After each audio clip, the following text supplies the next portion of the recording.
Maru oina aikoi North-East laiba ichil inausingse paisa tanba internet sijinnaraga paisa tanba online earning ko online transaction gumba natraga online earning sugumbase khara sothabrana khalle atopa jagada leiriba misingsidagi ngasi aina video ama semjagena kanjari paisa tanbagi ko video budi paisa tanbagi maramda lambi yamna lai ando ahanba application oina ai isana experience phangjaraba application amagi review pijagena tawbane mayamda kamaina paisa tangadage ando ai yamna haina mayamda takjaragena tholakpadi nate adubu aigi akangba mahido mayamda su kajitang share tawba ngamgadrana ai khallaga video si semjabane mayam loiba phawbadang di yengbiu khoigi Play Store da phangba India da phangba Manipur da sijinnaba yaba paisa tanbagi application haragadi lockscreen reward kumba adagi survey yauraga paisa tanbagumba andagi application download toroga paisa tanba yaiko asidaisida ngasi ahanba video amoina lokhattuise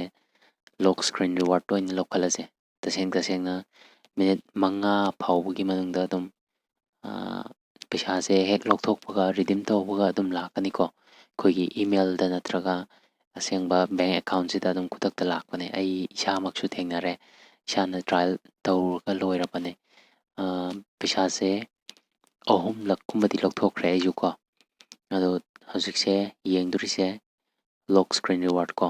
so hangdok hangjin tawraga news khara paraga nongmagi point khara phangba yaba pone hojik thituise slide joy lock screen cash rewards hai si application je Play Store da dum phangmane se ai hidi handagi install tawraga leire duna hojik open tawraga yengjebako point je kyam leirige se aingonda hojik dak thagi 100 kareko hojik ngasi de 13 dagi mamang thagi se aina phone anauba sindokkiba aigi application je anauba ina hapane aduna numit humni gine 46 point je sijna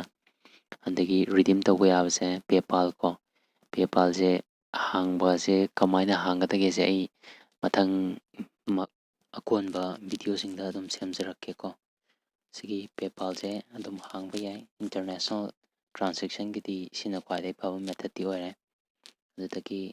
sise redeem tawba yaba point je mogi ahanbada 2040 ko sigi point jena ipik amne US dollar 2 ne aikoi ki paisa da oiragadi ontolakpada 140 rupees natraga 150 phawgi manungdati adum phangani ko adu next $5 next $10 dagi next $25 ko aidi anambana $2 se adum sinai $2 anambana taw application je ani di hapchalubane ama phone hanagi duda ado karigumba moina cheating tawena haibaki aikhoida moida karigumba ingit phangi taragadi aikoi account ni mag deactivate tokthorokpa yayabako aduna yarikhaidi amakak adum sinaraga khara phangiba paisa se adum sinaba yai dagi next net khara tappe load tawse khara waye hajikse video con ko D2H na sijna video con ki rupees 100 ki point na 1680 ko sidi PayPal na di dum phadi phai adur oraka chu aikoina PayPal hangba ngamdaba aikoi video con ki recharge ne sina redeem tawba yare adagi tata ko tata Indicom recharge hanba yaba adagi MTNL Mumbai Sun TV ko Airtel gi recharge hange haraga chu sida idum hanba yai moi point se hojik 1785 ko nongmada point chamuki sang tanba ngamba chu lai dum yarikhaidi dum phangani point je ko yamdrabada 10 20 30 dubhaugi changdadi adum range dai lakani sinabai makha pona redeem tawge hero hojik phone number laini dai optional message ni ko confirm and redeem do se aingonda di hojik se point sutamni yaroeba expected processing time je 1 minute haije yam yangwane sigidi adum pachang kani dagi akoi side sinaba bsnl ko dai Tata Sky dagi mtnl dagi flowers.com je kari yauke se yengse hause sise deserts beautiful plants stunning gift baskets and more like website male ya Facebook kisina akoigi Facebook ta page kumba promote tawningba dugumba jingdo adugi credit pisa aduduna sinaba yabane 5250 ko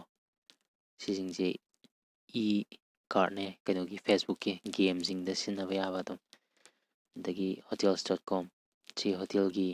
book tawbagi damakta laiba website male moise ko 10,000 point dumaina oye moise hotels ki 10,500 dagi koi visa card ki ko visa card se koina ATM do hoje anamana di visa card ta loin di on thola bane hanagi rupee card sing sa da ko international transaction ki adum si adum nungai bane visa card se jo ana 5,250 ko ndui targati sikisina akoi sip tawe moina ado 2% di kakini karigumba akoina visa card ta transaction tongoragadi fee khara lawniba maramdi international transaction tongawse paisa di dum khara kai ado PayPal da karigumba akoina transaction tawragadi sigi PayPal je ko si PayPal se transaction tongoragadi paisa je kakte ai ngonda ngasi phawgi mangda phangbadati dagi amazon.in ko india gi amazon website ne sida lupa lising amagi point 15,000 point ama lere 15,089 ko amana rupees 500 sina 7,554 ko andagi big bazaar is online platform ne keno pochai yonba ko koi pochai yam dum lebe sina ipik amine aduti 3,772 ko 250 aina hanga chu eng taba aidi PayPal khaktang da transaction taweba ado mayam da explain tongna bai dang mayam gi apam bato kaigumba PayPal do hang bangam da bakang busing ki haitare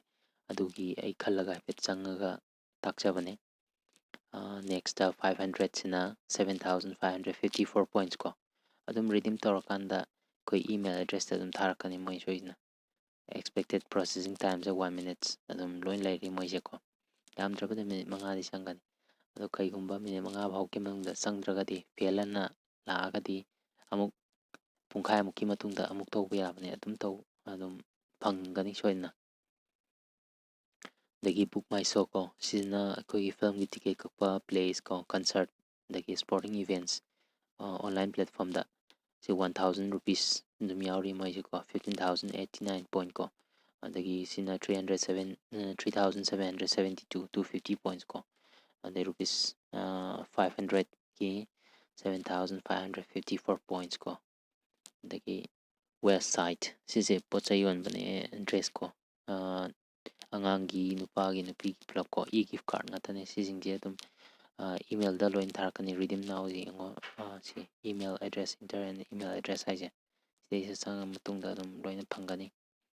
expected processing time se 1 minute sadum lai sisingje lai sumaina aduka koi refer tawba mingonda imanabida sina hanbagi point ja direct phangbadi laite adubu aikoida advertise ads pirakpa haitare koi lock screen ne ko scenery se sidai sida ads lakani screen se hangdo hangjin into insil tawra sana duini aduida ads lakani adudo yamna hena laksan ba haitare aduga aikoida point do ka ba hengatpa do hek refer tawbaga point adu phangi natra paisa adu kai haibagi wadi laite adu sumaina lai ꯑꯩꯈꯣꯏ ꯃꯅꯤꯄꯨꯔꯗ ꯁꯤꯖꯤꯟꯅꯕ ꯌꯥꯕ ꯀꯣ ꯁꯤ ꯃꯉꯥꯏ ꯑꯗꯣ ꯉꯁꯤꯒꯤ ꯃꯊꯪꯒꯤ ꯚꯤꯗꯤꯑꯣꯗ ꯑꯃꯨꯛ ꯊꯦꯡꯅꯔꯁꯤ ꯃꯌꯥꯝ ꯑꯗꯣ ꯑꯩꯒꯤ ꯆꯦꯅꯦꯜ ꯑꯁꯤꯗ ꯂꯥꯏꯛ ꯁꯕꯁꯀ꯭ꯔꯥꯏꯕ ꯑꯃꯗꯤ ꯀꯃꯦꯟ ꯁꯤꯌꯔ ꯇꯧꯕꯤꯔꯝꯃꯨ ꯆꯦꯅꯦꯜ ꯑꯁꯤꯕꯨ ꯆꯥꯎꯈꯠꯄꯗ ꯃꯇꯦꯡ ꯄꯥꯡꯕꯤꯔꯝꯃꯨ ꯃꯌꯥꯝꯒꯤ ꯁꯦꯕꯥ ꯇꯨꯡ ꯀꯣꯏꯅ ꯐꯪꯖꯅꯕꯒꯤꯗꯃꯛꯇ ꯃꯌꯥꯝꯅ ꯃꯇꯦꯡ ꯄꯥꯡꯕꯤꯔꯝꯃꯨ ꯍꯥꯏꯅ ꯍꯥꯏꯖꯔꯤ ꯀꯣ꯫ ꯁꯤꯁꯨ ꯂꯣꯜꯂꯨꯔꯦꯕꯀꯣ, ꯑꯗꯨ ꯂꯣꯜꯂ ꯃꯇꯨꯡꯁꯤꯗ ꯁꯤꯁꯦ ꯁꯥꯏꯠꯇ ꯁꯤ ꯑꯞꯇ ꯆꯤꯡꯈꯠꯂꯁꯨ ꯑꯗꯨꯝ ꯅ꯭ꯌꯨꯁ ꯄꯥꯕ ꯌꯥꯔꯦꯕꯀꯣ꯫ ꯁꯤ ꯅ꯭ꯌꯨꯁ ꯑꯗꯨꯝ ꯅꯣꯡꯃꯒꯤ ꯑꯗꯨꯝ ꯄꯥꯕ ꯌꯥꯔꯦ, ꯅꯠꯇ꯭ꯔꯒꯁꯨ